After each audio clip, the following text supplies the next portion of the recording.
Muito bem, gente. Aqui quem está falando é o Ricardo Eloy. Eu sou o V-Ray Evangelist da Chaos Group aqui no Brasil, instrutor licenciado e responsável pelo suporte em português do V-Ray. E, como prometido lá no V-Ray Masters, né, ou aqui no V-Ray Masters, eu estou trazendo para vocês o review do novo lançamento da Chaos, que é o V-Ray 3.3 para Macs. Esse review, eu já vou jogar um spoiler aí para você, vai chegar à conclusão de que é um release sensacional. Vale muito a pena se você, de repente, queria assistir esse vídeo para saber se valia a pena fazer o update, se, né? Ah, não, vou ficar no 3.1, no 3.2, sei lá eu. Vale a pena sim. Por uma série de motivos, nem que seja só pelos bug fixes, mas tem algumas coisas novas aqui.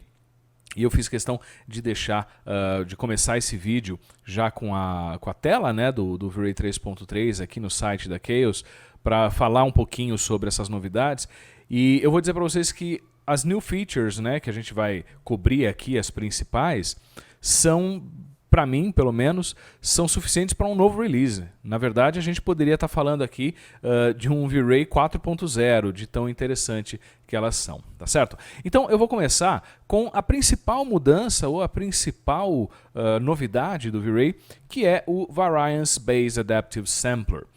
Que muita gente lê, né? Às vezes o cara lê em inglês aqui, não faz muito sentido. E no meio de um monte de informação pode acabar sendo perdido. Mas qual é a história desse carinha aqui? Eu vou ler com você o que o site diz e vamos explicar o que é cada coisa. Então a gente começa com um melhor sampleamento de áreas escuras e um sampleamento mais rápido de áreas com muito brilho. Isso daqui por si só significa que o V-Ray a partir de agora vai entender as áreas de sombra melhor. Tá?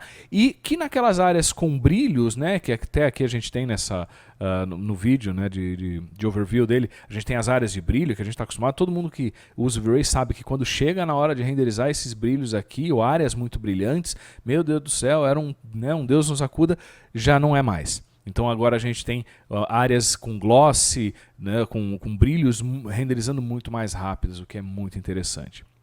Uma outra coisa. Detecção de noise mais consistente. O que é isso? O V-Ray antes trabalhava, né, até o 3.2, ele trabalhava com uma detecção de noise por parte do Image Sampler muito matemática, vamos colocar assim. E ela não funciona exatamente como a gente funciona, né? O olho humano enxerga a imagem diferente do que o computador enxerga.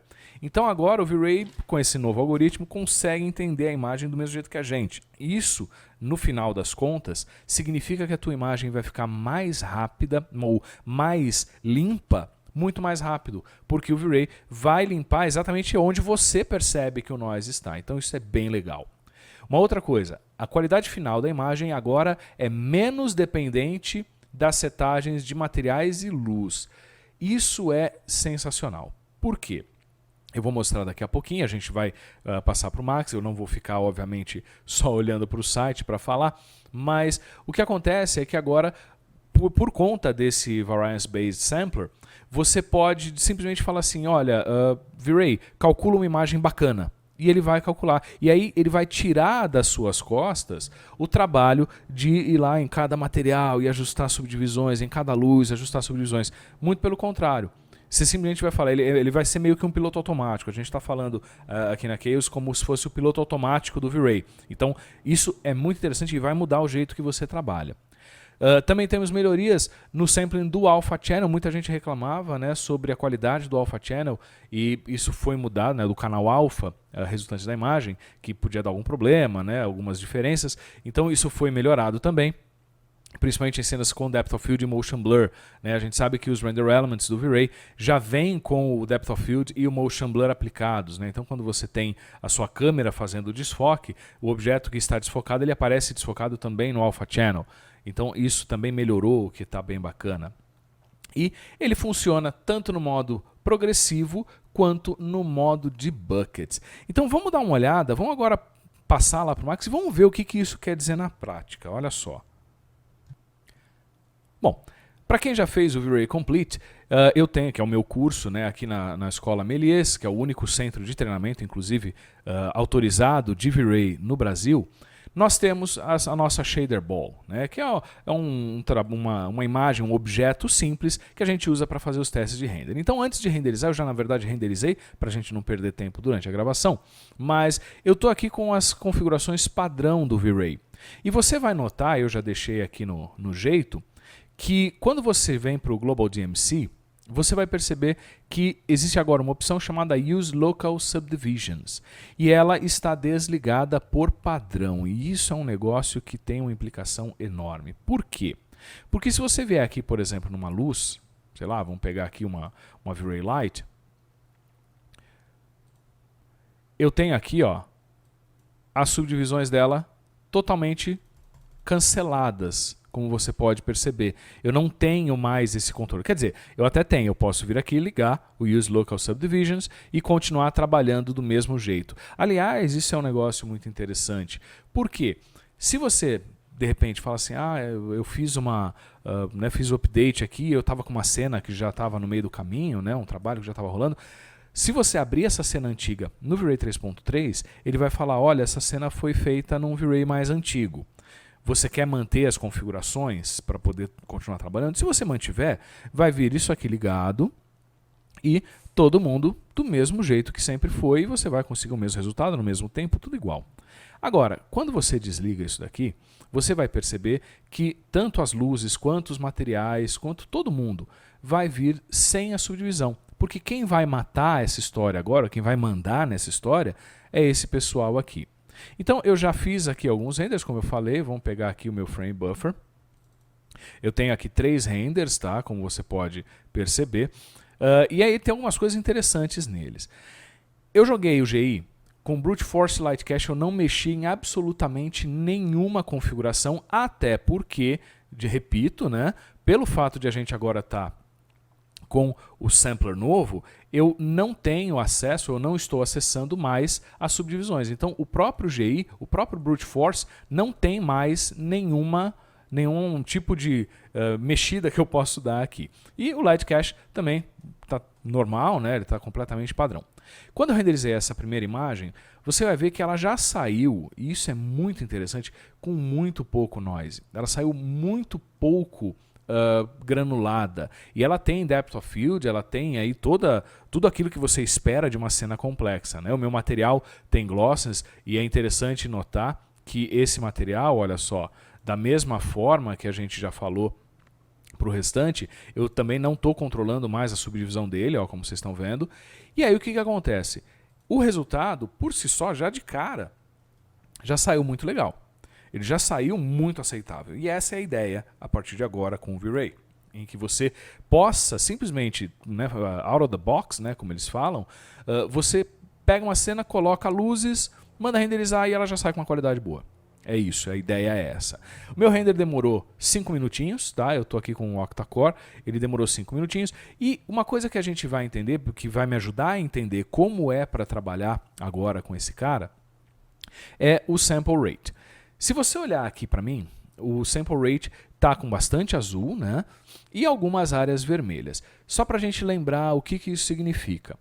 Você tem subdivisões mínimas e subdivisões máximas, e esse agora aqui é o padrão, ou seja, eu tenho de 1 a 24 subdivisões. Os mais antigos aí vão lembrar que esse número de máximas era bem mais baixo antigamente, né? A gente vinha aí com 1 e 4 normalmente. Então, o que acontece? Quando você vê algo azul, você está vendo a subdivisão mínima.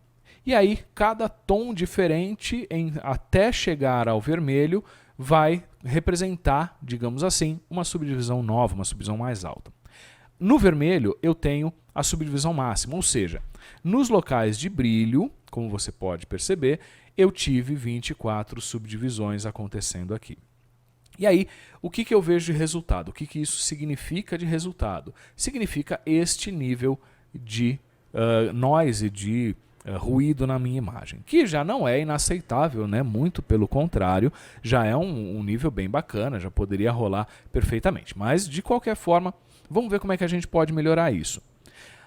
Agora no V-Ray 3.3, o jeito mais correto de você trabalhar é o seguinte: ao invés de, como muitos tutoriais, muitos cursos até falam aí na internet, ao invés de você aumentar o color threshold, ou seja, deixar ele mais alto, você vai baixá-lo. Por quê?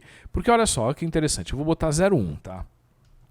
Vamos botar aquele bem alto. E vou dar um render só para você ver o resultado. Ele começa, lógico, com o Light Cache e já vai passar direto para o render.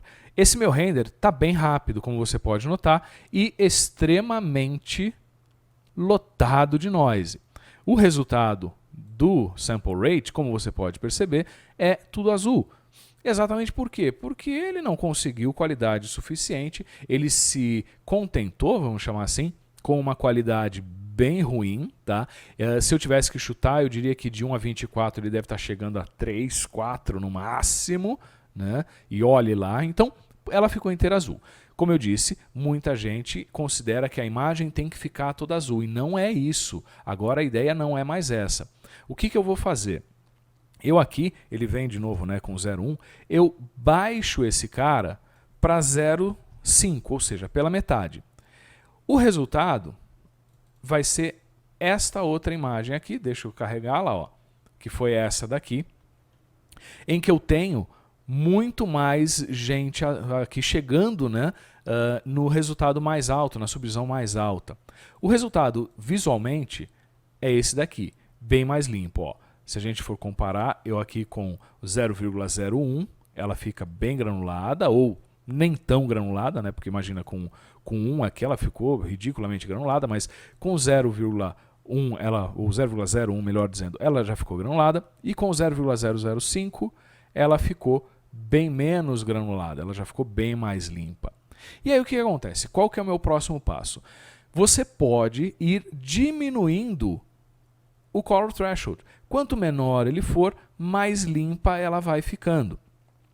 Claro que, olhando para o seu sample rate, você vai bater o olho e vai falar assim, poxa, mas vem cá, eu tenho bastante coisa aqui que ele chegou já no 24, ou seja, ele já bateu no teto, de qualidade. Então, o que você pode fazer? Você pode, ao invés de baixar esse cara, que eu poderia baixar, e a gente costuma trabalhar dizendo que o mínimo seria 0,001, tá? E aí ela ficaria extremamente precisa e tal, só que ela ia ficar inteira vermelha. O que eu faço? Eu vou deixar ele aqui como 0,5 e vou aumentar a subdivisão. Vamos colocar, por exemplo, 32. E o resultado vai ser isso daqui. A minha terceira imagem. Como você vê, agora eu tenho alguma coisa em 32, né, em 32 subdivisões, e todo o restante abaixo disso. O resultado de tempo não deu uma diferença muito grande, foram aí 30 segundos de diferença só, mas no final das contas eu tenho uma imagem que está aí virtualmente limpa de noise. Então eu comecei com a imagem assim, passei para cá e finalmente para cá. Nessa imagem, e aí é que entra o Variance Based, né, o novo algoritmo, eu já não consigo identificar o noise. Ou seja, ela já fez um trabalho bom o suficiente para que eu não visse mais noise, porque o noise existe. Mas a gente vai chamar essa imagem virtualmente de livre de noise, ou seja, noise free. Eu não tenho noise, eu não percebo mais noise. E ao mesmo tempo que eu fui livrando o noise do render, simplesmente, eu fui melhorando também o material, fui melhorando as sombras, fui melhorando tudo. Então, agora, o que eu quero que você perceba aqui, que é o que eu acho que é o mais legal, e por isso que eu me detive bastante tempo aqui, né, nessa parte para te explicar, e eu achei que era importante explicar, é que eu agora tenho um controle muito mais lógico e muito mais simples. Eu tenho 2 parâmetros para fazer o controle só. Eu não preciso mais ficar indo em cada objeto e tal. E o mais legal disso é que, além, claro, disso facilitar muito o trabalho para você, você vai saber que agora é só melhorar a qualidade e vambora. Isso está muito rápido. E você também pode utilizar essa mesma lógica aqui no progressivo. Eu vou zerar aqui para a gente ter um tempo de render infinito, vamos jogar assim. E você vai perceber que esse cara agora, de novo vamos calcular aí o GI, esse cara agora vai ser muito mais rápido. E eu vou ser bem sincero para você, eu tenho feito, né, desde que lançou no final de 2015 o V-Ray 3.3, eu tenho feito diversos testes e eu vou dizer que eu estou bastante impressionado com o progressivo. Por quê? Porque agora, como ele também entende o novo algoritmo, o que acontece? Ele também limpa mais rápido. Então, eu tenho conseguido fazer imagens já com qualidade de produção simplesmente com o progressivo, o que me dá uma dinâmica de trabalho também muito interessante. Eu tenho imagens aqui que eu fiz, que são de um curso novo que a gente está criando aqui na escola, que em 15 minutinhos elas já estavam em Full HD com a cara perfeita, prontinha. Por quê? Porque ele foi limpando exatamente onde eu queria que ele limpasse, onde ele precisava limpar. Então agora, ó, como você está vendo, eu estou aqui a 1 minuto e pouquinho, né? O meu render estava demorando 9. Eu provavelmente devo chegar numa qualidade bacana em questão de 6 minutos, mais ou menos, de olhar e falar, cara, sumiu o noise. Puxa, que legal. Então eu tenho agora uma flexibilidade que é sensacional. E eu repito, só por isso já valia a pena. Só por isso eu já rolava aí até um V-Ray 4.0, só por causa dessa mudança. Então, se você está acostumado, e aí eu repito o comentário que eu fiz anteriormente, se você está acostumado a trabalhar, né, aumentando o color threshold, né, e tentando trabalhar, vamos deixar a imagem azul e tal, entenda que não é assim que a gente trabalha. O que a gente vai fazer é simplesmente diminuir o color threshold para chegar no nível de ruído que eu quero, para que ele entenda a geometria da forma que ele tem que entender, deixo ele entender e eu vou ter, teoricamente, o melhor render possível no menor tempo. E aí isso é até legal, que é uma discussão interessante, porque isso é extremamente biased, né? Ou seja, a gente tem falado muito de renders unbiased por aí, e isso é extremamente biased, só que é aquele bias que deixa tudo mais esperto. É um jeito muito inteligente de fazer esse sampleamento que permite que você tenha resultados muito bons, muito bacanas, muito corretos em muito menos tempo. Então, só por isso já vale a pena. E essa é talvez a principal sacada do V-Ray 3.3, claro que a gente ainda tem aí um monte pela frente. O segundo item aqui na nossa lista de novidades do V-Ray 3.3 são os Ray Traced Rounded Corners. E o que é isso? Cantos arredondados em Ray Traced. Todo mundo que trabalha principalmente com arquitetura sabe que a gente precisa, volta e meia, dar um chanferzinho, né, no canto da geometria para ter ali uma possibilidade de um realismo maior, de ter aquele brilho e tal. O que acontece? Isso, claro, dá um trabalho, você precisa ficar, né, olhando a tua malha, você também tem a questão da quantidade de faces. E agora o que acontece? Assim como existe também no Mental Ray, eu agora posso ter os cantos perfeitamente lisos, perfeitamente arredondadinhos na hora do render, utilizando a mesma tecnologia que a NVIDIA joga no Mental Ray, e licenciada totalmente, o que significa que ela também pode ser melhorada. Tá? A gente tem aqui uma detecção de edges avançadas, ele suporta côncavos e convexos ao mesmo tempo, ou seja, você não tem que escolher se o canto é côncavo ou se o canto é convexo, o que é uma mão na roda. E também trabalha com objetos separados, V-Ray Proxy, Displace, o que você quiser. Então, vamos dar uma olhada como é que isso funciona. É super rapidinho, super fácil de fazer, olha só.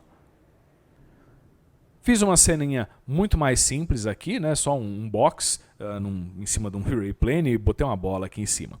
E como é que funciona para você colocar os Rounded Corners? É simplesmente vindo aqui no Bump e pedindo o V-Ray Edges Texture.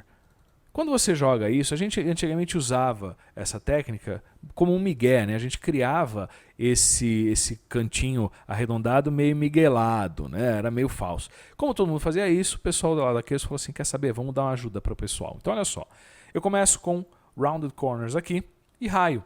Eu tenho 0,25, né? Como o meu objeto aqui tem 50 centímetros, eu vou botar ele com meio centímetro, tá? E vou dar só um render, mais nada. Ó. Direto e reto, fácil, rápido, de graça, né? Porque você não tem aí um tempo de render maior e você está vendo assim o seu canto arredondadinho, bonitinho, o que por si só já vai ajudar bastante. Só que ele pode ser mais, olha só que interessante. Eu vou jogar aqui, ó, eu tenho a minha esfera, né? Ó, vou selecionar e vou jogar esse mesmo material nela. Quando você renderiza, você não vai ver diferença, você vai perceber só a esfera aqui em cima. Por quê? Porque eu estou com a opção Consider Same Object Only, ou seja, considerar apenas o mesmo objeto. Eu vou desligar e vou renderizar. E agora eu tenho também um cantinho arredondado, também num canto côncavo, que é o que você está vendo aqui. E isso, permite que você dê detalhes para os seus modelos de um jeito muito mais rápido, muito mais fácil. Você não precisa ficar pensando, né, bolando maneiras e formas de fazer isso, muito pelo contrário. Você pode simplesmente jogar esse mapa aqui e tá tudo certo. Então, também é uma adição muito legal, um controle muito legal que você agora tem dentro do V-Ray, porque ele agora, realmente, né, o V-Ray Edge Texture funciona para fazer canto arredondado. A gente era um migué. É o típico exemplo de quando os usuários criam um uso para uma ferramenta e esse uso é seguido depois pelo fabricante. Foi o que aconteceu aqui. A gente agora tem esse controle que fica bem interessante. E eu repito, ele funciona com displace, com proxy, com todo mundo. É bem legal, funciona muito, muito bem e vale a pena. Se você não usa, começa a usar que você vai ver que vai dar um adianto bem legal aí nas suas cenas. Mais uma modificação, ou melhor, uma adição que o V-Ray 3.3 trouxe foi um novo modelo de céu para você utilizar junto com o V-Ray Sky. Muita gente, principalmente que trabalha com arquitetura, já viu o V-Ray Sky, usa ele pra caramba, né? E está acostumado a usar o Preton, que é o modelo mais comum, né? Que seria o mais preciso e tal. Ele tem algumas deficiências, ele não é extremamente natural, então até muita gente costuma substituir esse céu do V-Ray na pós-produção por um HDR ou coisa do tipo. E ele também tem um probleminha que, além de ele não ser assim extremamente realista, ele também tende para o verde. Tá, isso algumas pessoas provavelmente já devem ter notado, quem tem o olho um pouco mais treinado, tem aí o seu monitor calibrado, deve ter percebido que ele puxa um pouquinho para o verde. Então, foi criado um novo modelo de céu que agora se chama Hosek. Esse modelo é mais próximo do natural, ele tem uma cara mais natural, mais interessante, ele se comporta melhor e ele tem umas coisas bem legais. Eu tenho aqui dois renders para a gente poder comparar, né? Esse aqui com o Preton, que é o comum, e um outro tom de azul, é o mesmo horário, tudo igual, mas você percebe um outro tom aqui com o Hosek, e esse tom está mais próximo do que você espera de um céu real do que esse daqui. Ele está mais natural. E isso, claro, influencia também em toda a parte da iluminação, porque eu estou usando esse V-Ray Sky como iluminação. Uma coisa que é bem interessante é a seguinte, eu vou tirar essas duas imagens aqui, vamos pegar um pouquinho mais de longe, né, para a gente ver. Fiz aqui uma pequena cidade ou coisa do tipo. Ele tem um carinha chamado Ground Albedo. Isso é muito legal. Porque o que acontece? Você está acostumado com o V-Ray Sky a ver aquele cinzinha aqui, né, que é a poluição, marcado aqui. Você tem condições de mudar isso. Você pode vir aqui, ó, e colocar ele, por exemplo, sei lá, vamos botar um vermelho, o apocalipse chegou. E aí você tem, como você pode ver, olha só, total controle sobre isso. O que é bem legal, porque é como se o piso pudesse fazer diferença no céu, é como se você visse a luz que bate no piso subir. E é exatamente essa a função do Ground Albedo. Então, o que você vai fazer? Se você tiver, sei lá, estou fazendo uma casa na cidade, alguma coisa, né, do tipo, você vai jogar um cinza. E esse cinza vai criar exatamente aquela camada que você está acostumado. Eu queria fazer ele meio marrom. Então, beleza, vem aqui, joga ele meio para o marrom, ó, uma pegada um pouco mais assim, e você tem ele mais amarronzado. E você tem esse controle na mão que é muito legal. Eu acho que o grande barato é isso, é você ter esse controle rápido e fácil de saber como é que esse céu vai ficar. Então, você pode, claro, colocar ele branco para dizer, né, que não existe nenhum tipo de influência do solo no céu, mas ele, de qualquer forma, é bem legal, porque você consegue criar ou tem mais liberdade para criar alguma coisa. E, de novo, ele é bem mais realista, né? Eu vou até pegar aqui com o V-Ray RT para você poder ver. Ele tem uma pegada, a hora que você começa a baixar o sol, você vê, ó, ele cria uma situação muito mais interessante, ó, muito mais real mesmo, né? A gente fala de realismo, a gente repete muitas palavras, mas é muito mais real do que o que a gente está acostumado com o Britain. E você vê aqui, ó, essa é aí que eu queria chegar. Você vê esse comportamento aqui, hoje eu não tenho. Né? O Britain não tem esse comportamento. Ó, você vê que até o Sol, e isso aqui eu achei sensacional, até o Sol é afetado pelo albedo do chão. Então você tem aqui o teu pôr do Sol muito mais correto, olha que bacana, muito mais certo do que a gente está acostumado. Olha que legal. Isso aqui é extremamente realista, isso aqui permite que você passe a utilizar esse cara, esse céu do V-Ray, com muito mais, digamos assim, confiança, porque ele vai realmente ser muito mais real, muito mais interessante. E ainda nessa pegada, né, de céu e etc., a gente tem também um carinha novo, vamos pegar aqui o nosso Exposure Control aqui só para pegar a Atmosphere, que é o Aerial Perspective. E quem joga videogame conhece esse cara já. Por quê? Sabe quando você tá, né, sei lá, num jogo tipo GTA, que você vê os prédios longe pra caramba, eles ficam até meio embaçados, meio invisíveis, né? Esse é um efeito que, claro, é usado no videogame para o cara não ter que renderizar algo que está muito longe, então é um clipping, né, que ele faz, mas também para dar aquela sensação de que existe uma atmosfera e que conforme você vai se afastando, né, você vai vendo menos, porque a atmosfera acaba entrando na sua frente, é a tal da visibilidade, né? O Aerial Perspective é isso. Quando você joga ele aqui, ó, você tem visibilidade, então ele vem aqui com 6 km de visibilidade, tá? Então você percebe que agora eu tenho meio que um fog, vamos usar essa palavra, não está muito certa, mas enfim, é como se eu tivesse um fog aqui na minha cidade, né, na minha cena, que me dá 6 km de visibilidade. E a atmosfera que tem aí seus 60 mil metros, né? Aliás, desculpe, 6 mil metros, seus 6 quilômetros. E isso você pode mudando, por exemplo, vou botar aqui 2000, ó. Você na parte mais baixa não percebe nada, mas conforme eu vou aumentando ou subindo a minha câmera, você começa a perceber, ó, tá vendo o pessoal sumindo aqui? Exatamente por causa da nossa atmosfera. Você pode jogar ela mais alta, por exemplo, sei lá, 10 mil. E aí você tem uma atmosfera de 10 km de altura, o que é bem interessante. Mas, de novo, o que eu quero que você perceba é o lance da visibilidade, tá? Eu posso colocar uma visibilidade maior, e aí é como se ela ficasse mais fina, né? Essa névoa fica mais fina.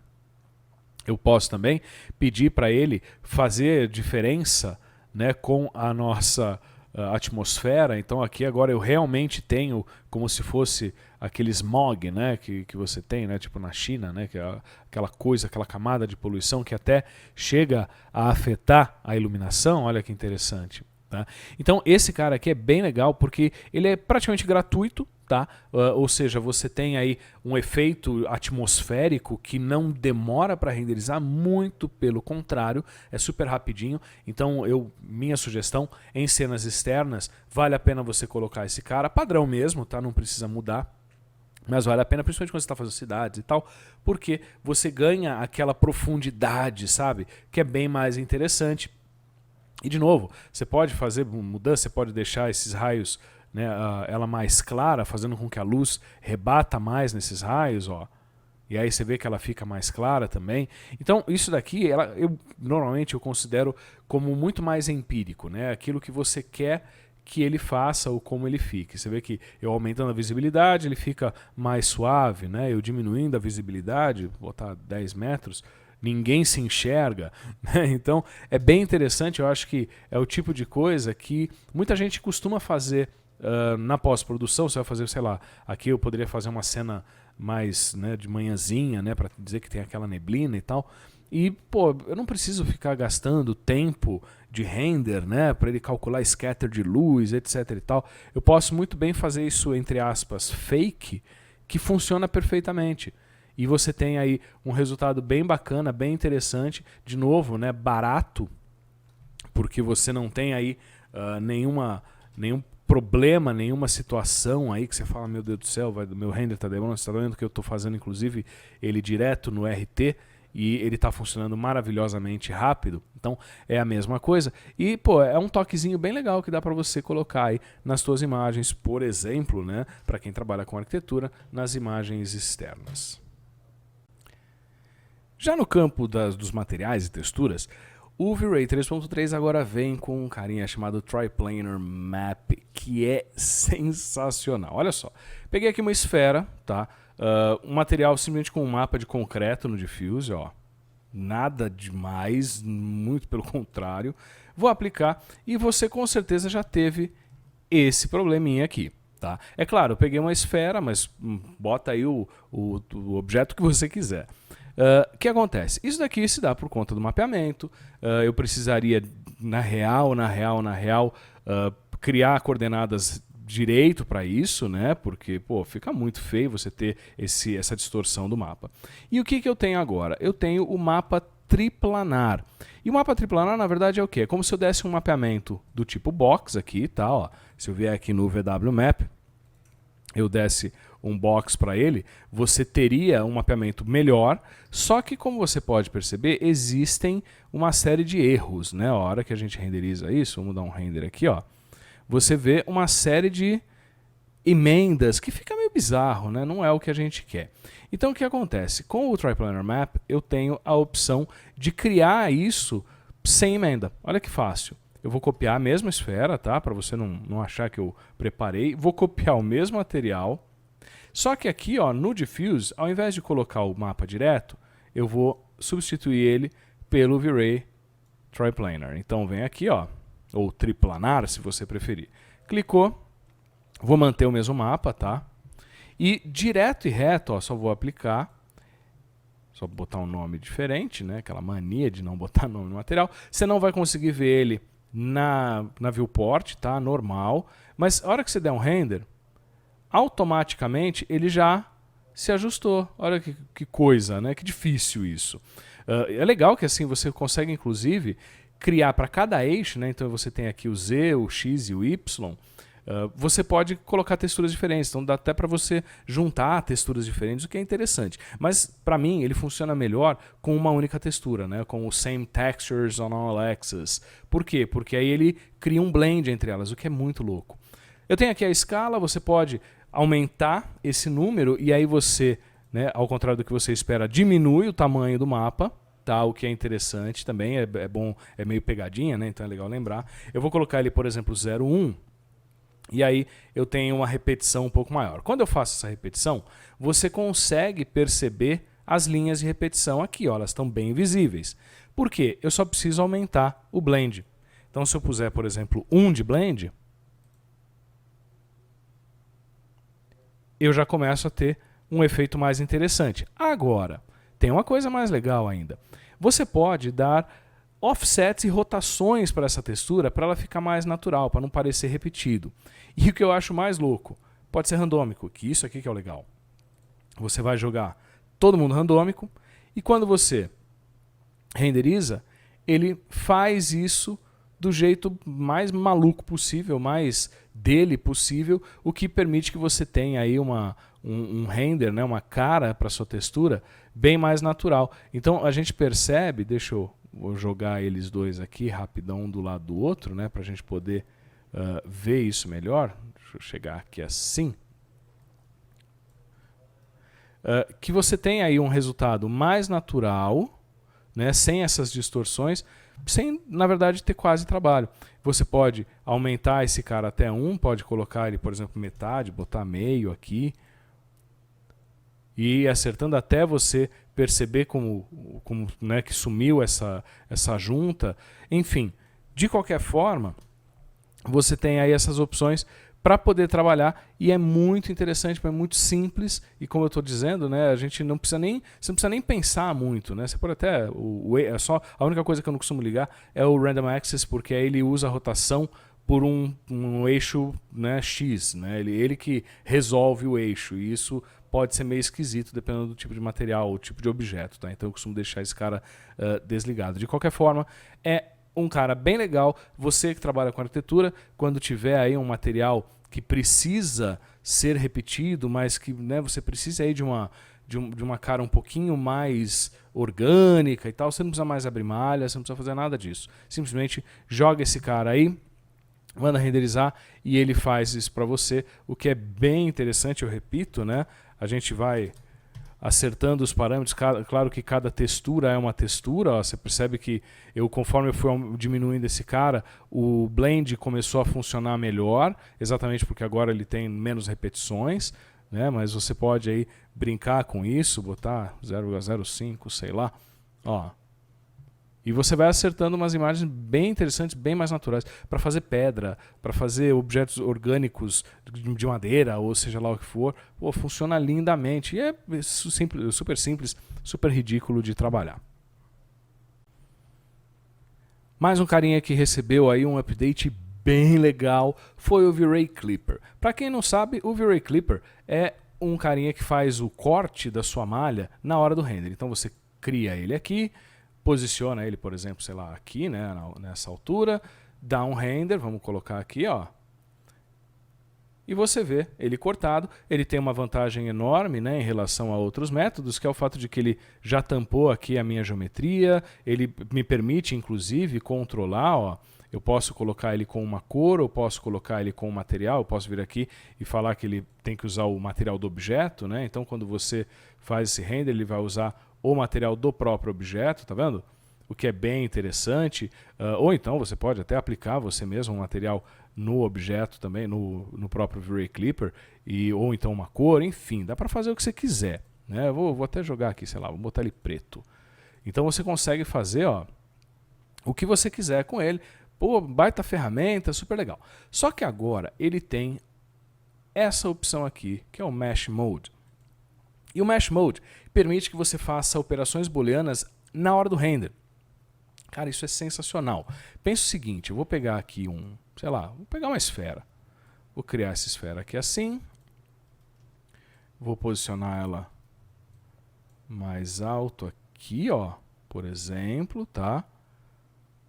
Pegar aqui, para a gente poder enxergar, certo? E aí no V-Ray Clipper, eu só preciso Pick Mesh e pego essa malha. Você vê que ele, assim como acontece com a luz V-Ray, né, quando ela vira uma malha, você agora tem esse objeto como sendo o clip. Tá? Ele é uma esfera, ele está extraindo, né, ele está fazendo uma subtração, mas você pode fazer também só a intersecção, se você quiser, a gente já vai ver isso em alguns segundos. E na hora que você renderiza, o resultado passa a ser esse aqui. Ou seja, você tem, literalmente, só na hora do render, uma operação booleana super bem definida, super bem refinada e de graça, né? Porque é simplesmente o render, é Ray Tracing. Você pode vir aqui, por exemplo, eu vou aumentar um pouquinho esse cara aqui, baixar ele para cá, não sei, ou, sei lá, dar um scale, cara, qualquer coisa, vamos pirar. E ó, tá aqui, ó. Você tem esse buraco, até pegou, ele pega, isso é legal, né? Você tá vendo? Ele tá pegando aqui o meu plano aqui embaixo também. Então, assim, a hora que você achar legal, a hora que você precisar, você tem esse plano, esse cara para fazer todas as booleanas que você precisar. Quem gosta de fazer desenhos, quem gosta não, né? Quem faz desenhos de mecânica, até para arquitetura também, precisa fazer um corte de uma casa ou um corte de um motor, alguma coisa.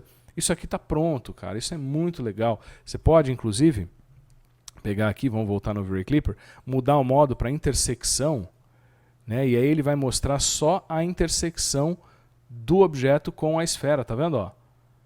Também bem interessante para detalhamento. Ele continua recebendo os reflexos, continua funcionando tudo direitinho. E, pô, é muito legal isso. É o tipo de ferramenta que agrega na sua caixa, aí, no seu arsenal, para apresentações. E eu, como sou focado em ArcViz, né, que trabalho com ilustração para arquitetura, acho isso aqui sensacional, porque eu agora posso literalmente modelar uma linha de corte e cortar uma casa no formato que eu quiser, e na hora do render ela ficar bacana. Não preciso mais fazer um corte reto ou 200 mil cortes para fazer um corte mais complexo. Então, acho isso aqui uma adição muito legal, muito bacana, e que, pô, vale a pena você começar a usar, se é que você já não está usando. Bom, Ainda tem um monte de coisas, um monte de outras melhorias, né, que a gente poderia ficar aqui por horas e horas e horas falando. Eu tenho, por exemplo, né, os novos Flakes, né, o V-Ray Flakes, que são aqueles floquinhos que você tem no V-Ray Car Paint Material e que você também tem, obviamente, por fora. Eles estão agora melhores, eles estão muito mais rápidos, porque eles agora não precisam criar um mapa, ele tem toda uma pegada diferente aí. Então, se você não utilizava para criar materiais metalizados, tipo uma bola de boliche, de repente, também, ou coisa do tipo, começa a usar porque está valendo bastante a pena. O GI também melhorou bastante, ele está muito mais robusto. Inclusive, uma coisa que é legal, os Reflective GI Caustics que vinham desligados lá no GI agora vêm ligados, então o que você tem como resultado é uma iluminação bem mais natural, bem mais brilhante, sabe? Bem mais legal. Vale a pena também você dar uma percebida nisso, nem precisa desligar, tá, na verdade, mas é bem legal para você saber que isso também foi melhorado. Uma outra coisa que é muito bacana, que também está aqui até, o Light Cache agora pode ser calculado em DR, ou seja, você agora, se você tem a Render Farm, você pode mandar calcular o Light Cache e a Render Farm vai calcular o Light Cache, o que é bem interessante. Também houveram algumas modificações ou algumas mudanças ou melhorias, melhor dizendo, no GPU, tá? no V-Ray RT. Então, se você também não usava o V-Ray RT, dá uma pensada melhor aí, porque ele agora está compatível com mais um monte de coisas, está bem legal. E, enfim, muita coisa nova, muita coisa bacana. E enquanto review, eu fico por aqui dizendo que sim, vale muito a pena você fazer o update para o V-Ray 3.3. A gente já sabe que, né, todo mundo que usa já considera esse como sendo o V-Ray mais legal, o V-Ray mais bacana, o release mais interessante do V-Ray nos últimos anos. E assim, ainda tem muita novidade para vir por aí. Mas se você estava esperando esse review para decidir, decida-se. Vale a pena, vai com fé que você com certeza vai gostar. E aquela história, você sempre pode continuar utilizando as coisas do jeito que você utilizava antes, porque aqui eu sempre penso nisso, né? Para não entrar na frente do seu trabalho. Então você pode manter do jeito que estava antes. Mas eu tenho certeza que vocês vão gostar bastante do que a gente viu aqui nesse vídeo, nesse review, e vão acabar trabalhando muito melhor com o V-Ray 3.3, tá certo? De novo, me despeço, eu sou o Ricardo Eloy, V-Ray Evangelist no Brasil, aqui pela Chaos, responsável também pelo suporte técnico do V-Ray em português. Se você precisar de qualquer coisa, mande um e-mail para mim, ricardo.eloy@chaosgroup.com, e também não deixe de visitar sempre o vraymasters.com, que é o nosso site, e o grupo do Face, o link está lá no site também. Rapidão, entre lá, você vai ver que tem bastante informação bacana, bastante coisa legal para você, tá certo? Então, a gente se vê no próximo vídeo e até a próxima.